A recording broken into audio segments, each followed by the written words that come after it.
So you mentioned you had about 500 queries, give or take, waiting for you there in the inbox to get back to Mhm. eventually. You've got Yeah. 25 clients. What are the Yep. odds here? How many clients on average are you taking on a year? Well, I mean, you did the math, right? I mean, I've been an agent for 10 years and I have 25 clients. I think that says a I was lot. hoping the math would work out a little bit better than that, honestly. No, I know. Yeah, it's, I do think that it's really smart for writers to start approaching new agents in established firms, because two things. One, if they're an established firm, they're getting the guidance of the agency, right? So they're not like brand new on their own. So you know that they've got the reputation behind them and they've got the guidance. And somebody who's newer building their list, they're going to be really eager and like acquiring a lot of people. They're going to try, right? One thing that's good and bad as an agent goes on in their career, it's good because they've learned a whole bunch of stuff. It's bad because they've learned a bunch of stuff. so the kind of things that might have really excited me, I might have tried to sell already and had hit the wall and known like, oh, I really love this kind of book, but the market just doesn't. So I can't help this writer, so I have to pass. And those are the tough ones. I do see a lot of those where I'm like, the writing is good. And I like this. This is the kind of book that I would like, but I know that I've tried to sell a book just like this. And I know what the pushback is and I couldn't sell it. So I can't help this. An example of such a book. It's hard to say. I think maybe because it's like 8:30 at night, I'm trying to think of what it is, but I know that would be like, tell me that. I won't write that. No, but that was just my experience in the marketplace for different things. Like I know that I do know that chapter books can be hard unless they got a really, really, really smart hook. I would say picture books that are cute but don't have a definite sales hook. That's a tough one. Even beautiful picture books. Like with mine, they both have a hook. I don't know that I did it deliberately that way. It was just what I was writing about, like Green, a community gardening story, right? You've got springtime, you've got outdoors, you've got nature, you've got community gardening, you've got sustainability. You have the season where it can come out every spring and summer.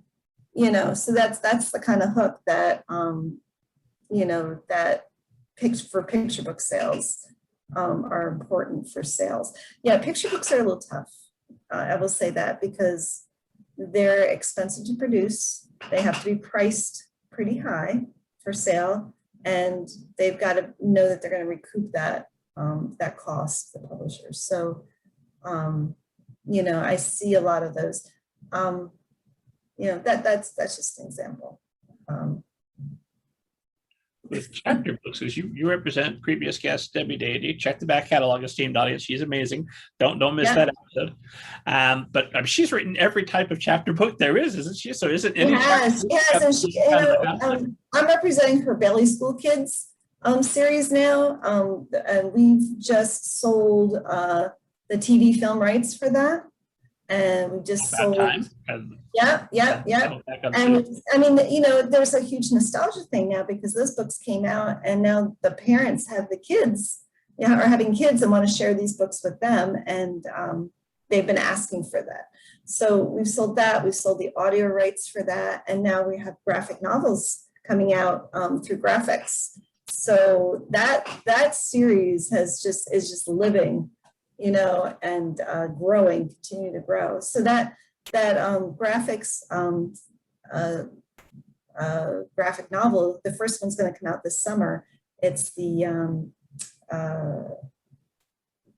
the first book in the series, and then there's going to be exactly, and then the second one that was not number 2, but it's the one about Frankenstein doesn't plant petunias. So that'll be coming up the following year. So. Yeah, so I mean, it can have quite a life, and her mermaid tales, they go on, and they're doing great because it's a great hook. She does such a wonderful job with it.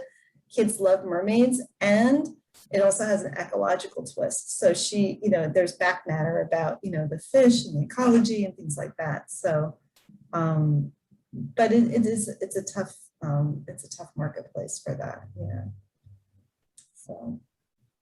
Was looking at your desires here earlier, so I know that you're not interested in Christian fiction or horsey books. Yeah. The genre science fiction or even high fantasy, but you do enjoy fantasy and speculative elements, especially in middle grade fiction. So I wanted to get a little clarification on that. I know it's a little mixed up, right? Okay, so it's like I say, I don't like blood and horror and gore, but I still represent a few horror kind of authors, and I say that, oh, I don't really like, I'm not really into like science fiction, but I do represent Gregory Frost, who's a master of science fiction and fantasy, and he does it in the adult realm. And why is that? Because they're very character driven, and they totally suck me in. The reason why I say I don't generally go like heavy genre is because I'm not a heavy genre reader, and I feel like I wouldn't have the discernment that I would need for the genre readers, but I do love elements of it, and I do love fantasy. One of my favorite books of all time is The Winston Future King. So that stays on my favorite list by T.H. White. And, I've read some fantasy. I'm just not up on every single fantasy book and science fiction author. I now represent Franco Aureliani. Franco is somebody who's a comic book artist who's done all the superhero books for Marvel and all these other imprints. So, he's working on graphic novels with me. So obviously I am drawn in. You're right. It's confusing, but I would say, like, if you're a heavy genre person, and you don't feel like your stories are that character driven, I'm probably not the right agent for you. That's what I would say. And horses just terrify me. So that explains that one. I was always scared of horses. I never trust anything that had a tongue the size of my head. I feel like that's a bad thing.